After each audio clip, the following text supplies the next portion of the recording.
Okay, so you should be coming from part 11 of this series. These videos are a part of a topical series and should be watched from the beginning in order if you're going to understand what is being presented. So please, if you have not watched from part 1, please stop this video and start back from video 1. Okay, so in the last video, part 11, we were introduced to Greek philosophy and beginning to understand this foundation, because this is what the current world is centered around. In part 11, we began to learn about the first Greek philosopher, Thales of Miletus. He is known as the father of Greek philosophy. But as we continue to grow in this subject, it is imperative that we learn more about the other Greek philosophers and how their influence began to spread and grow. This part of the lesson, though it has nothing to do with the scriptures directly, it has everything to do with the history of the world and the main influences that are behind much of the mindsets that many of us hold today.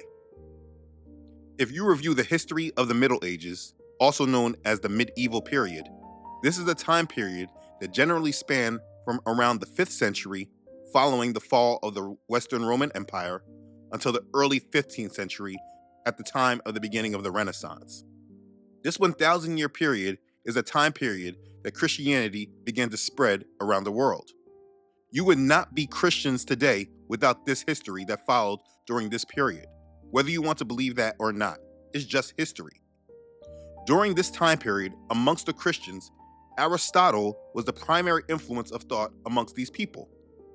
Aristotle's philosophy had a profound impact on the intellectual world of the Middle Ages, influencing the fields of philosophy, science, and theology. Aristotle's ideals became the foundation of Western scholasticism, the philosophical system of the Middle Ages. In the 13th century, Thomas Aquinas combined Aristotle's philosophy with Christian dogma, which became the basis for Catholic theology and science. Aristotle's ideas influenced medieval philosophers in the natural sciences and philosophy of science. This philosopher and his ideas was the main mindset of the Christian world during this time period. But you see, if you know nothing about him and the philosophers who came before him, he's just a name to you. But you do not understand the influence, and that's the missing link in regards to history. Here's some more for you. Also, during the Renaissance period, the Medicis, as they influenced and built the Renaissance and began to spread their beliefs through the practice of humanism, I made a video about this last year. The Medicis decided to go back to the occult of the Greeks and began to embrace Plato instead of Aristotle. And even more important than that, when Christianity was being formed and the doctrine of the Trinity was being formed, men like Origen, who was the founder of the Trinity doctrine, he was influenced by Plato's philosophy to form the doctrine. I am getting there, so I will not rush through it, but just understand when Origen adapted it, it was called Neoplatonism. They adapted Plato's view to fit Christianity. You see, all of this, it's not hidden. It's just not discussed. Once you take these terms and these people and just do a few Google searches, all of a sudden, you will see a whole new world in the realm of Christianity that's not spoken about in mainstream Christianity. It pretty much goes unnoticed, but you have to ask yourself, why? I've been getting a lot of people challenge me right now trying to come against this ministry. And before I started this series, I knew that when I started speaking against Christianity, it was going to happen. But you see, every person that has challenged me about all of this and why I'm speaking against Christianity, I always ask them straight up if they agree that their Christian beliefs should be merged or influenced by Greek philosophers like Plato, Aristotle, or Socrates. Now, while all these critics want to easily yell out that I'm a false teacher, not one of them actually want to deal with the elephant in the room. They just want to wipe off all this Greek philosophy and all this Greek influence. They want to act like it doesn't exist, but it clearly does.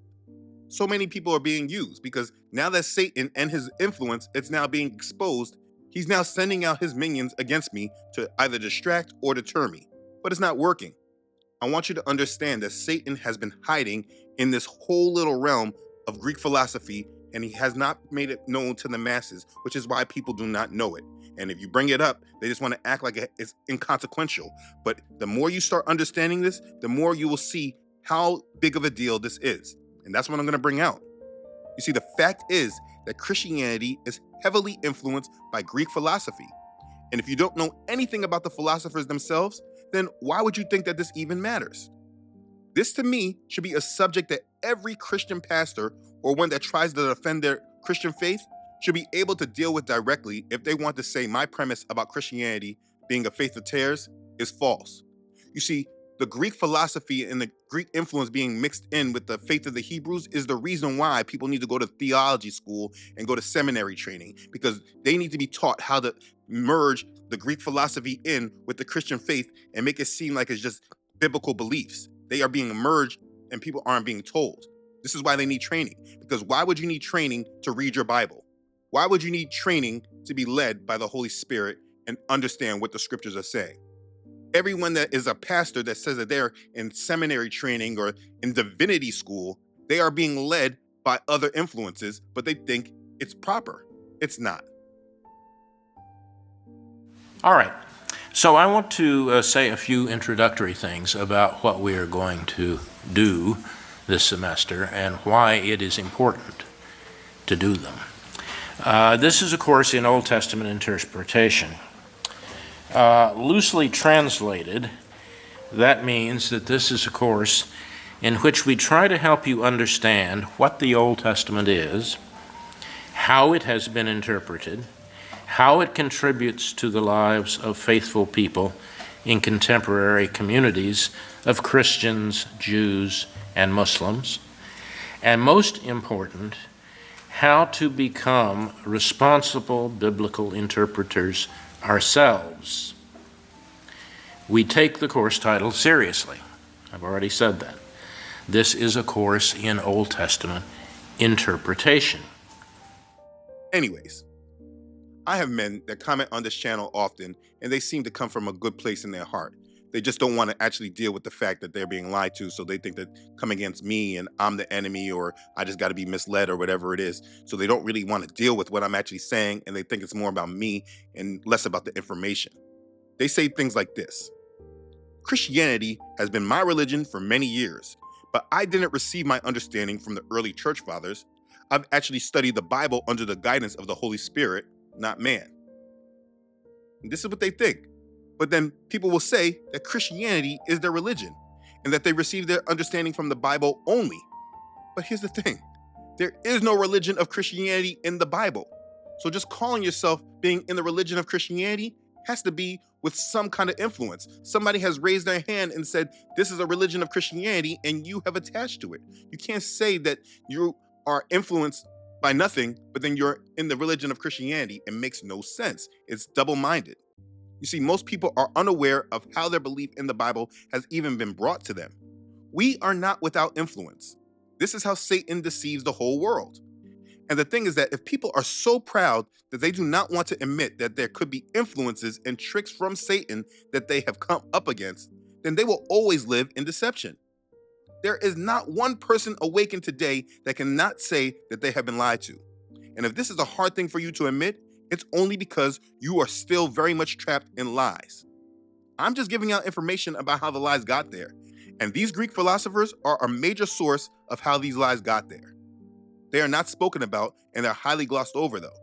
And so I'm going to teach about them and who they were so we do not live in ignorance. Hosea chapter 4, verse 6 says, "My people are destroyed for lack of knowledge.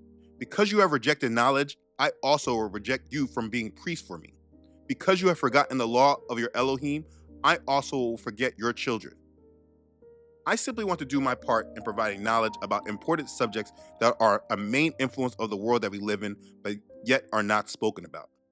If people were just reading their Bibles and applying what it says, then there would be no reason to use these teachings. But the thing is that all these people being trained in seminary schools, going to divinity training, they are learning about the Greek influence, but it's being taught to them by people that they trust, so they're not computing that they are being taught a different way than what the basis of the scriptures are actually based by.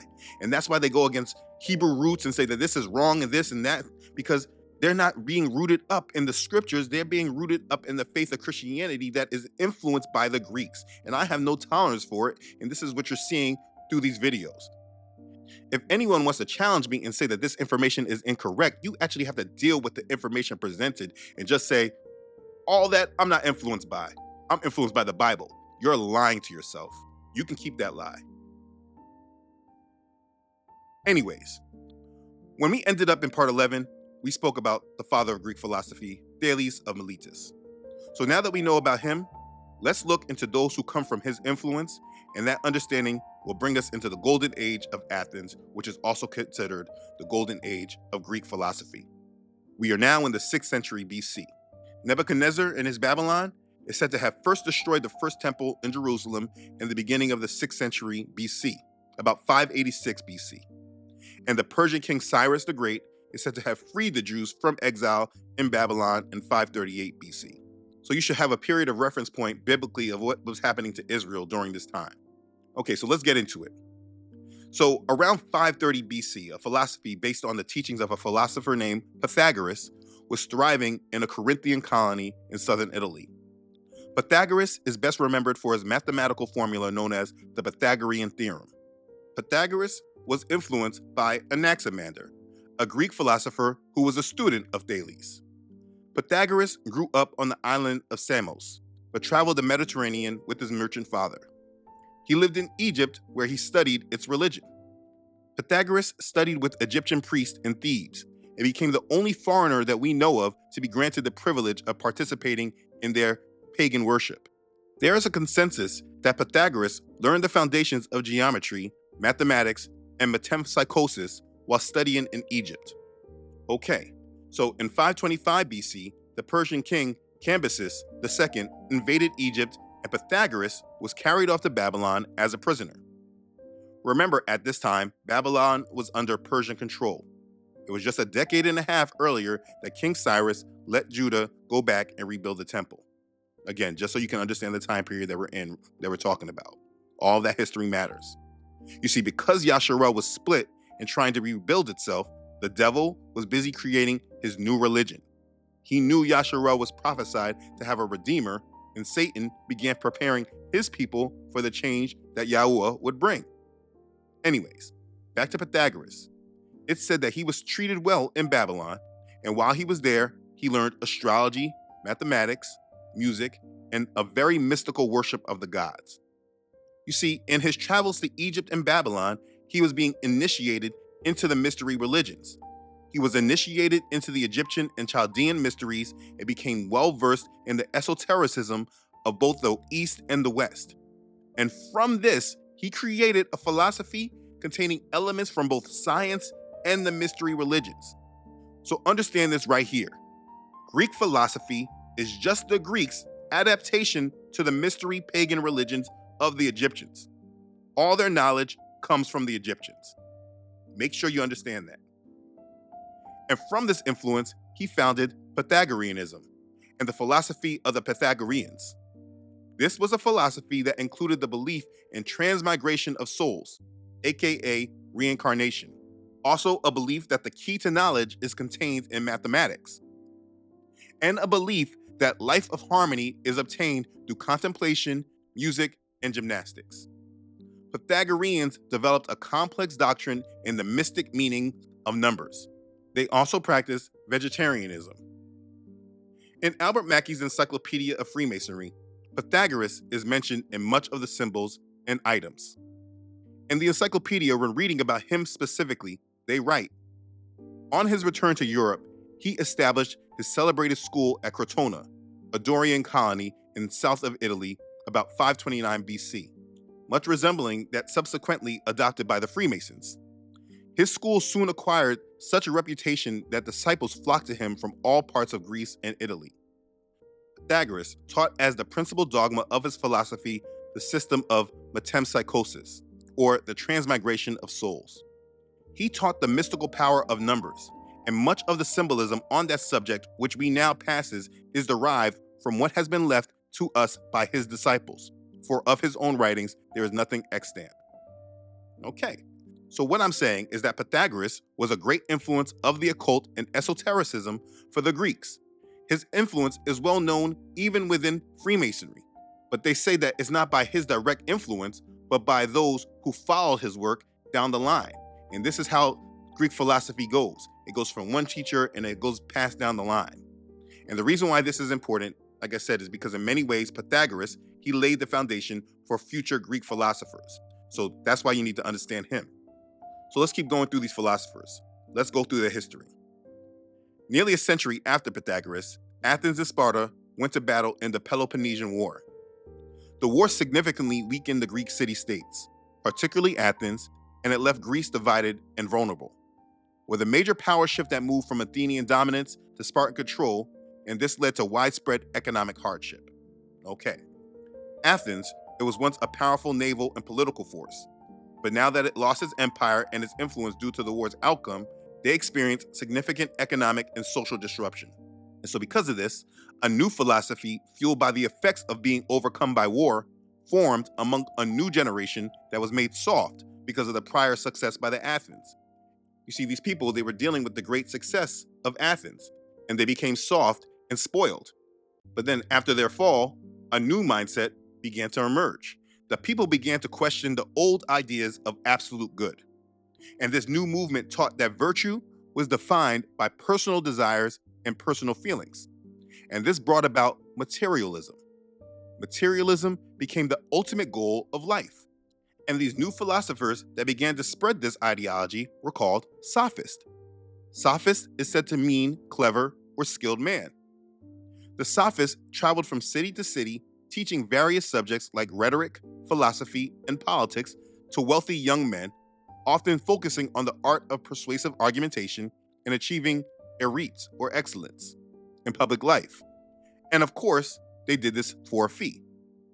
Their teaching methods, often seen as prioritizing winning a debate over absolute truth, it eventually gained a negative connotation known as sophistry, which now refers to intellectually dishonest arguments or manipulation of logic. Now, let me say this. You see, in Christianity today, everyone wants to debate this and debate that. If you look on YouTube today, there's not a lot of teaching. There's a lot of debate. People want to debate this and debate that. This is the culture in Christianity. It is a common practice that is just accepted, but people, they don't recognize where it comes from. Understand, debate was not a mindset of Yasharel. It did not come from them. Nobody debated about Yah and his ways. They weren't allowed to. He spoke what they needed to do. They followed it. They believed it. In fact, understand, the rebellion of why Yahusha was murdered did not start until the Pharisees and Sadducees began debating about him.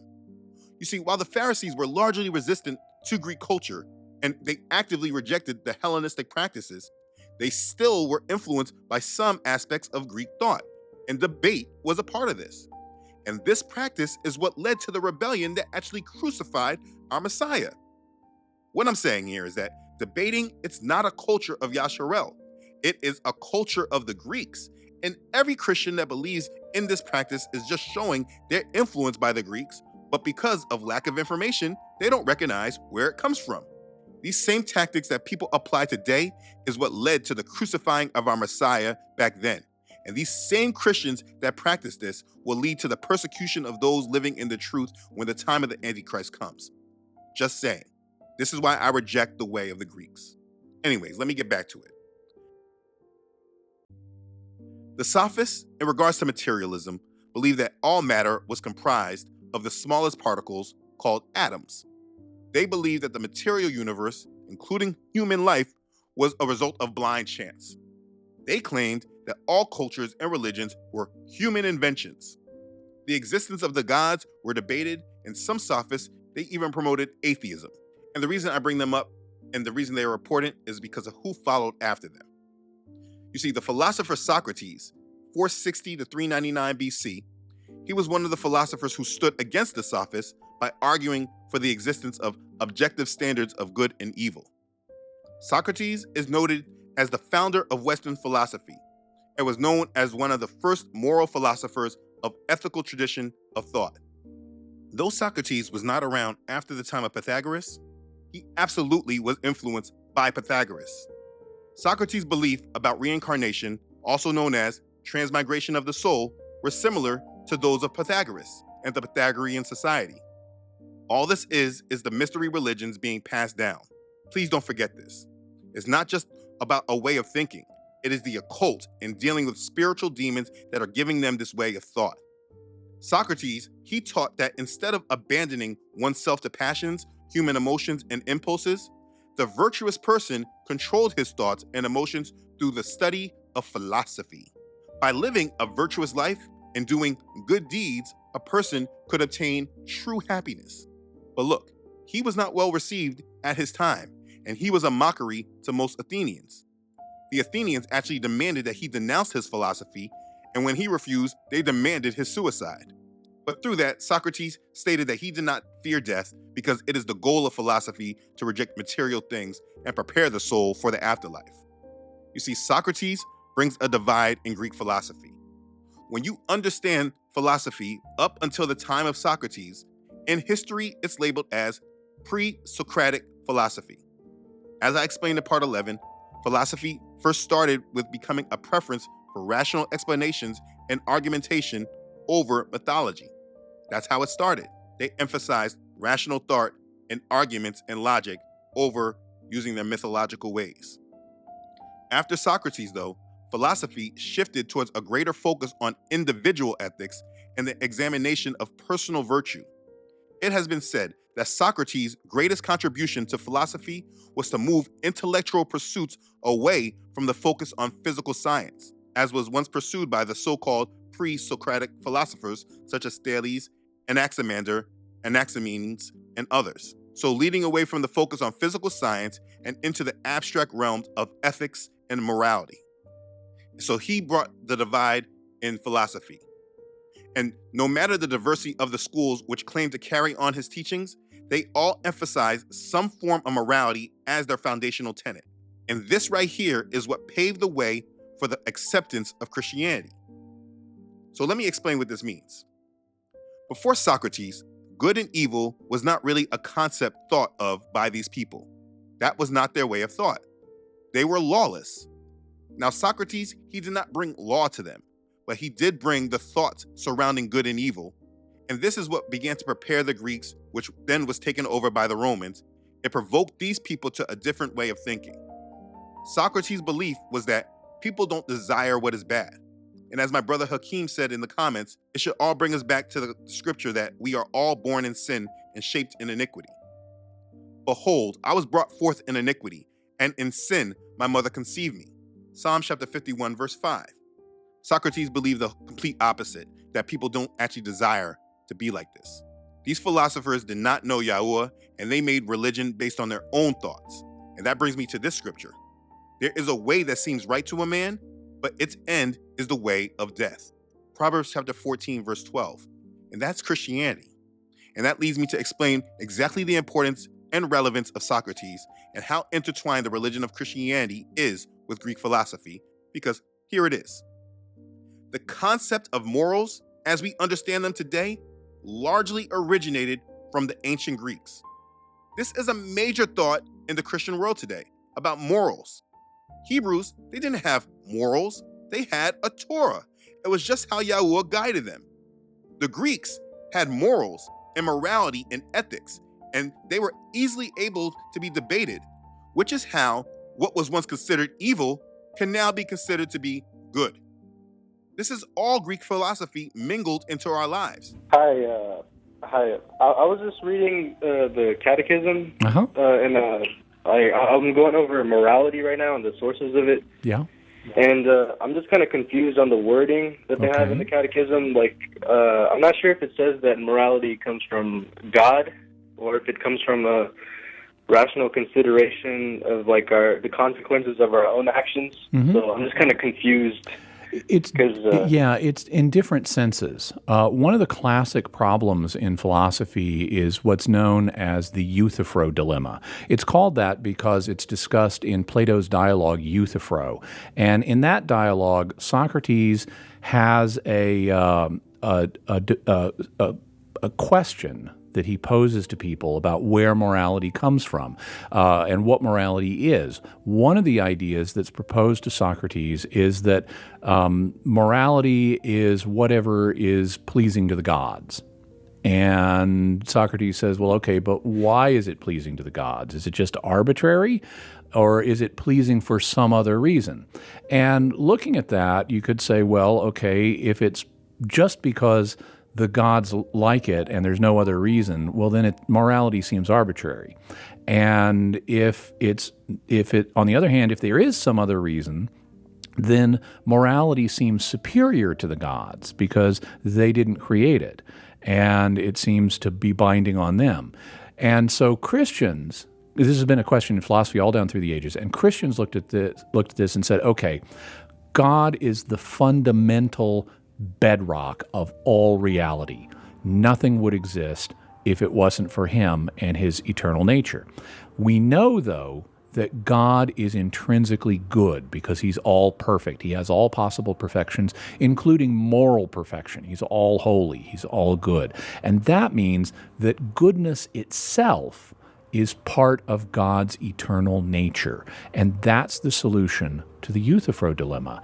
Morality is not independent of God, and it's not arbitrary. It's rooted in his own eternal nature. And when we do things that are moral, we're participating in God's own goodness, which is neither arbitrary nor independent of God. So we're participating in God's own goodness when our actions conform to his moral will. But then there's the question, how do we come to know what God's will for us is? And that's where reason comes into the picture, because God gave us intellects that allowed us, unlike other animals, he gave us intellects that allowed us to scrutinize our own nature and determine what the best course of action is based on our own nature. And so in that sense, our knowledge of morality originates in that sense from our intellect, but more fundamentally, it originates from God's own eternal nature. You understand what I'm saying? I understand now. It took a while, but I got it. You see, with Christians today, Christians will tell you that it's all about morals. They will tell you that. But that is not the way of the Hebrews. It is the way and the mindset of the Greeks. The way of Yasharel was a Torah, and it was the way Yahweh led them. You may say, hey, there's no difference. But you see, morality, it has no law. What was accepted yesterday can be changed tomorrow. So now today in Christianity, it's considered moralist to speak against homosexuality. This is not a bad, I need y'all to hear my heart on this. This is not a bashing, this is not a, if I was there, maybe I would have told him, is there something in the middle you could do? Like kind of like a little maybe if somebody, well, I was born like this, I don't know how I feel. I feel you. And I wish that there was an option of other in the kingdom. Honestly, I wish God would have made it so much simpler and it was like A, B, C, or D, like frick. No, I'm serious. As a pastor, like, so what do you think about gay men? I don't know. If you love people, how can you not accept homosexuality? It's about morals. If you love, you should love everyone because it's about morals. People don't understand what this Greek philosophy intermingled in this faith has produced. Morality is a mindset of the Greeks, and it started with Socrates. Christianity can, of course, compare its morals to the Torah because, of course, Yahweh's law, they're perfect. But Christianity has no actual laws, and it's why morals can change, which is exactly why we see it changing today. The concept of morality and morals and ethics is from the ancient Greeks. People need to wake up. Now, back to Socrates. He's noted as the founder of Western philosophy. All the philosophical schools that were spread under the Hellenistic age can be traced back to Socrates. After you understand these Greek philosophers, it's then important to understand how this all was spread. After the doctrines were created, they then started spreading this and is known as Hellenism. And this is started through Alexander the Great. Alexander still did not come on the scene yet through all this, not until this foundation of Greek philosophy was cemented. Let's keep going. Socrates challenged the mythical stories about the gods. He attempted to motivate people to have as much concern for their souls as they did for their bodies. I will get to him next, but in Plato's writing, Apology of Socrates, Plato writes that Socrates claimed to have a daemonion, literally a divine something, that frequently warned him in the form of a voice against mistakes, but never told him what to do. So he was guided by a demon, and it was this man, Socrates, who was a great influence on the Greek philosophy that was intermingled with Christianity. Christianity is influenced by a man influenced by demons. If you research Socrates and Christianity, the information and correlation, it's amazing. I've read things like, was Socrates a Christian before Christ? Stuff like that. It's amazing. And they want me to attach to this stuff. Absolutely not. Let's keep going so you can understand. So Socrates left no original writings. His legacy is known through his students. One of his most known students was Plato, 427 to 347 BC. Plato recorded his teacher Socrates' ideas in a series of dialogues in which Socrates asks questions and leads others to his conclusions. This technique became known as the Socratic method. Plato is best known as the author of philosophical works of unparalleled influence and is one of the major figures of classical antiquity. Plato continued to develop and build his philosophy based upon Socrates' ideas. That was his teacher. Understand how this all worked. It went from Thales of Miletus to Anaximander to Pythagoras to Socrates, now to Plato. Each philosopher built a foundation that the next philosopher built on. And throughout it all, the mystery religions and their ideas were passed down through each of them. With Plato, he believed in two realms of existence, mind and matter. In the realm of the mind, or spirit, there are ideals or archetypes. Plato called the creator god of the universe the demiurge, meaning craftsman, who was the idea of the good, also known as the form of the good. The demiurge was the creator. In Plato's theory of forms, in which forms are defined as perfect, eternal, and changeless concepts existing outside of space and time, the form of the good is the mysterious high form and the source of all other forms. I'll need you to remember that part right there, the theory of forms. I'll get back to that soon, but we're about to get deep here. Listen, all of this matters. You may wonder where I'm going with all of this information. Maybe you're wondering, am I just throwing out a lot of history to you? No, that's not the case. This is a foundation of the Greeks, and if you don't understand this, you will not understand what was done when Christianity began to form. So dealing with Plato, let's say this. According to Plato, after the demiurge made the universe, he created the deities of Mount Olympus, and then the souls of lesser beings. Human souls first inhabited the heavens, but eventually desired to experience the material world. So the lesser gods prepared bodies for them to inhabit. The earth itself was given a soul. This is what he believed. For Plato, the goal of human life was to become virtuous through philosophy and reincarnation, eventually returning to the original divine state. In Plato's writing, The Republic, he quoted Socrates. He said, "Then this must be our notion of the just man, that even when he is in poverty or sickness or any other seeming misfortune, all things in the end will work together for the good of him in life and death. For the gods have a care for anyone whose desire is to become a just and to like God as far as a man can attain the divine likeness by the pursuit of virtue." Here is another quote from Republic, 398a. "Then it seems that if a man whose wisdom enables him to take on every possible shape and to imitate anything at all, were to arrive in our city, anxious to put himself and his poems on show, we would fall down before him as though he were a sacred object, a wondrous and pleasing one at that.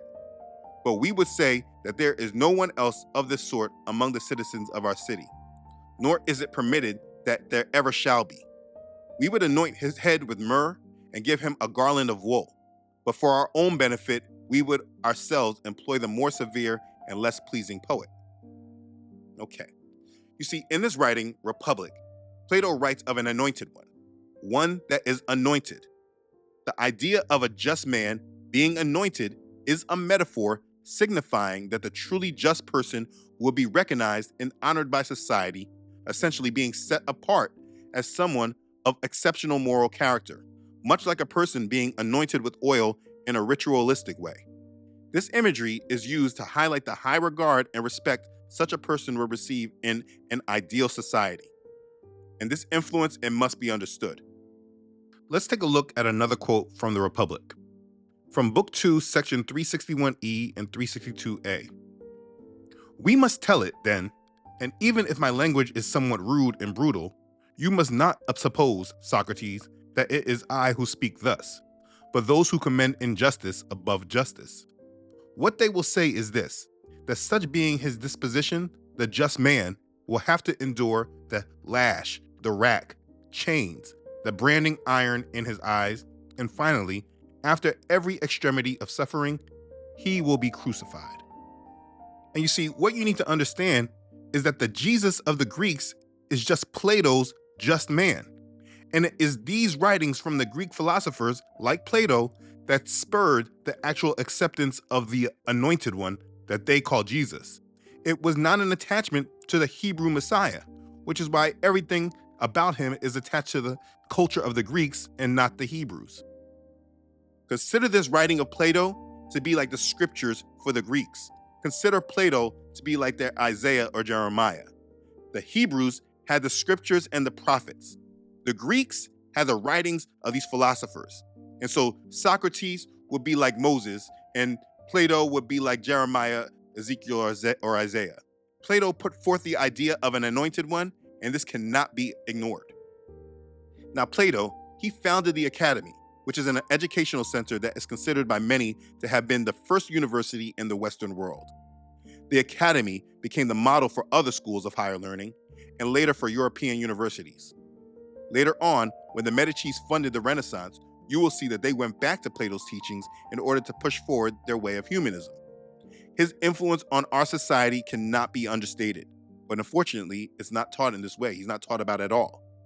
Cosimo Medici was so taken with Plato that he founded a Platonic academy in Florence because of his Platonic influence. Understand, the idea of the anointed one, or Christos, comes from Plato. People want to believe that this is just a Greek way of speaking about the Hebrew Messiah, but it is way more than that. As I keep explaining, there were people called Christians before Messiah ever came. Those who worshiped the cult of Serapis, they were already called Christians. Their use of Christos with the Hebrew Messiah is the Greeks adapting their philosophy to the faith and prophecies of the Hebrews, but adapting it to their own ways and their own thoughts, and it needs to be understood. Plato's Republic is a major influence in our world, and we just don't know it. In that writing, The Republic, not only is there talk about the just man, but there's also the allegory of the cave. This is what you get when you research this on Google. Plato's allegory of the cave is a metaphor that compares people to prisoners in a cave who are only able to see shadows on the wall. The allegory is a way to illustrate the concept of idealism and how people can only understand a small part of reality through their senses. Plato's allegory of the cave is a passage from his work, The Republic, written around 380 BC. It has been used as a metaphor by philosophers for thousands of years to help people overcome materialism and superficiality. And that's what it's about. And do you know that they put these philosophies directly in our movies? Like the movie The Truman Show? In this movie, Truman is a prisoner in the cave, only able to obtain artificial and illegitimate knowledge.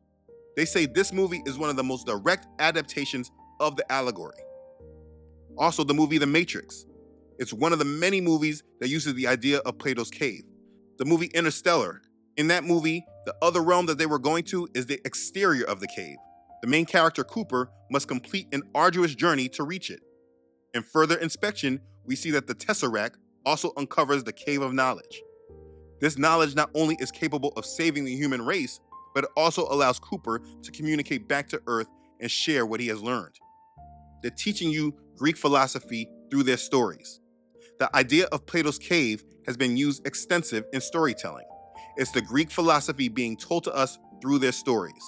So when people like to say that they're not influenced by Greek philosophy, but yet our entertainment is filled with stories that use their Greek philosophy, you only say that because you don't understand Greek philosophy.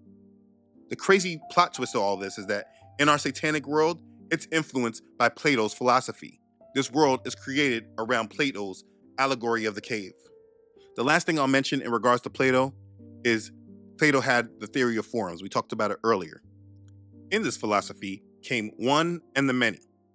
One and the many. Remember that. It's a philosophy from Plato. One and the many refers to the concept that a single perfect form underlies and gives definition to the many individual, imperfect things we experience in the physical world. Essentially, the idea that a single, universal essence, the one, is the source of all the diverse manifestations, the many, that we see around us. That's the philosophy. Now, why is that important? You see, this philosophy is the primary influence that Origen uses as he created the doctrine of the Trinity. Now, I will be getting to that soon. I'm getting close to it, but I'm just dropping crumbs for you to follow on your own. Let's continue on with discussing the philosophers. As I end with this study, I will end with the last philosopher, and that's Aristotle. Aristotle, 384 to 322 BC. He was a student of Plato. He developed a system of logic and scientific exploration. Aristotle divided philosophy into three categories: mathematics, physics, and metaphysics. He further taught that practical philosophy is concerned with ethics and politics, while poetic philosophy dealt with emotional reactions to art, poetry, and drama. His Nicomachean ethics established a concept of virtue ethics, emphasizing the cultivation of good character traits to achieve happiness, which continues to be a cornerstone of moral philosophy. He began the wider Aristotelian tradition that followed, which set the groundwork for the development of modern science. Western philosophy, including occult philosophy, has its roots in Aristotle and Plato. Until the Renaissance, the modern world was influenced by Aristotle's philosophy the most, as I shared in the beginning. You see, this information was hard to get through, but it had to be presented because this is the influence of the early church fathers. They were influenced by the writings and thoughts of these men before they ever heard of the faith of the Hebrews. What these men believed matters, and you can see that none of them were inspired by Yahuwah.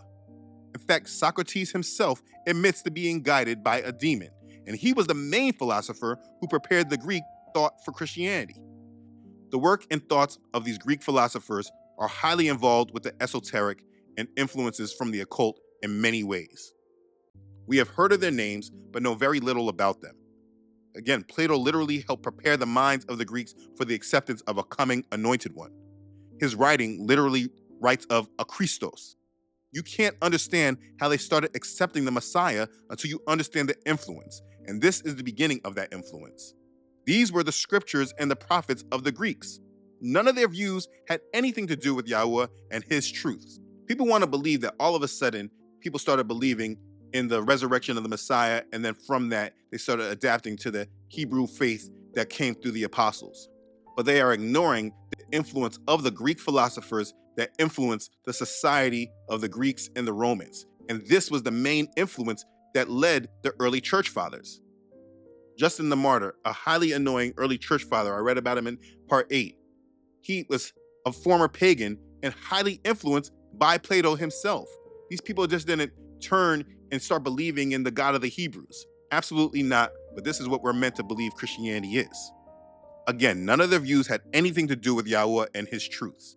It was preparing for the seed that Satan was going to plant when the Messiah he was preparing for actually came. And today, the modern world uses the philosophy of these men to prepare the world for the Antichrist. For example, the movie Man of Steel about Superman, which is highly suggestive to the coming Antichrist and preparing the world for him. For those who know Plato's philosophy, you know that the Man of Steel is Plato's just man. For those who accepted Yahusha, they accepted him as Plato's just man. But that's why they adapted him to Greek, which is why you call him Iesus, then to Jesus, and he does not have a Hebrew identity. The Jesus of the Greeks is Plato's just man, and he will be leading the masses to the Antichrist. Many people just don't know because we're not educated to. They don't teach this in our schools. They don't teach this in the churches. All this influence is right in our face, but because we are not taught about it, these people can manipulate us. Again, my people are destroyed for lack of knowledge. Hosea 4 verse 6. People argue all day about the word Christos and why it should be accepted, but they ignore the influence of the Greeks and why they were even expecting an anointed one. This idea came from Plato's just man. Let me say it like this. People are completely naive to think that Satan did not know that the Messiah of Yasharel was coming. It was the first prophecy Yahweh ever gave in the scriptures in Genesis 3:15 about who would defeat Satan. Satan absolutely knew. And the moment that Yahuwah started prophesying about this Messiah to the prophets is the moment when these philosophers came on the scene. And then what happened 3 to 4 centuries later, after this way of thought was accepted by the Greeks and then the Romans?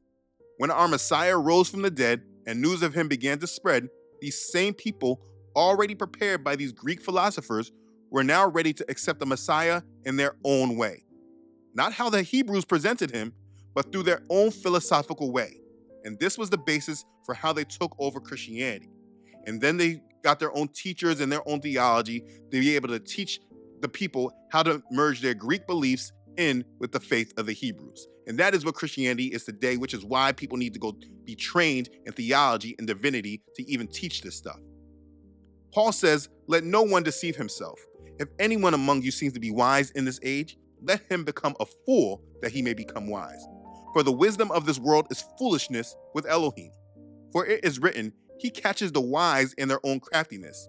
And again, Yahuwah knows the thoughts of the wise, that they are futile. 1 Corinthians chapter 3, verses 18 through 20. The wisdom of these Greek philosophers were futile, but they were a foundation of the early church fathers, and the Christian world wants us just to ignore this, but we cannot and we should not. As John says, they are of the world, therefore they speak as of the world, and the world hears them. We are of Elohim. He who knows Elohim hears us. He who is not of Elohim does not hear us. By this we know the spirit of truth and the spirit of error. 1 John chapter 4, verses 5 and 6. What we're doing is uncovering the false foundation of Christianity, and every church that teaches should have this understanding. The reason why Christianity is an accepted religion in this world is because it is a spreader of Greek philosophy in the guise of the faith of the Hebrew scriptures. People call on a Greek Messiah. They use Greek philosophy when trying to teach our ways of morality, talking about things like the golden rule. They use Greek philosophy to understand him and referring to the Trinity. They reject the Torah and the commands of the Most High. They celebrate pagan holidays tied to the worship of the other pagan deities. They rest on the first day, not the seventh. I can keep going on and on.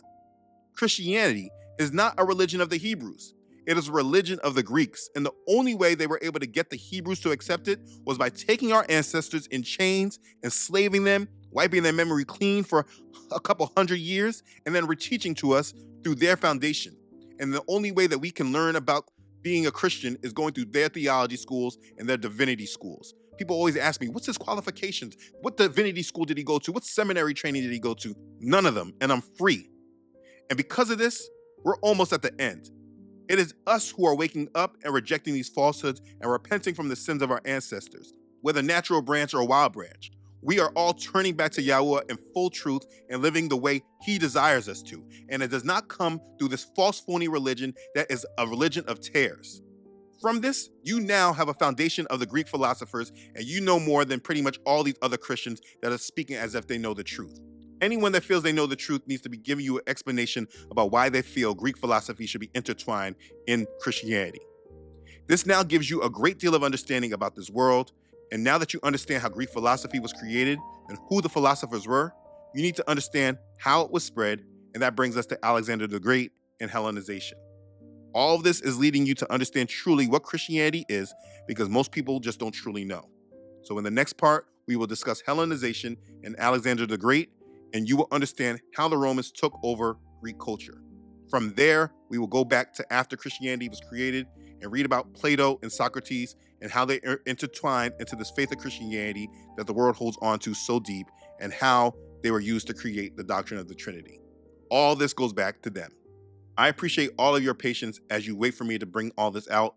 All of this is foundational. If I do not explain all of this, there can be no real understanding, and this is why people are so confused, because people want me to skip over to the answer without explaining the foundation of how we got to that whole question.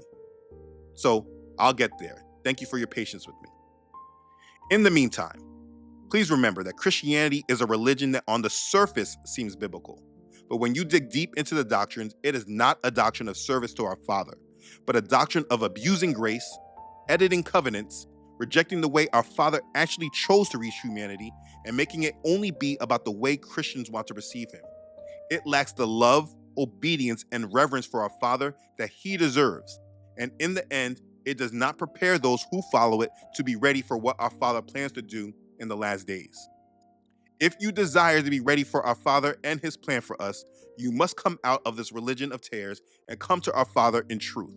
Please move to part 13 in this playlist, and we will discuss Hellenization and Alexander the Great. Click the link to the next video and let's talk some more. Be blessed. Hallelujah. Praise Yah. Okay, thanks again for watching. If this has blessed you, please don't forget to like this and share this with your family and your friends. This series should be seen by all who claim Christianity. This video series is highly important for those trying to be ready for our Father. This is part 12 of the series. Click the link or just move on to the next video in the playlist. As always, I want to thank all of you who donate and contribute to this ministry. This series would not be possible without your support. I thank you sincerely. Be blessed. Okay, thanks again everyone for watching. See you in part 13. I love you all.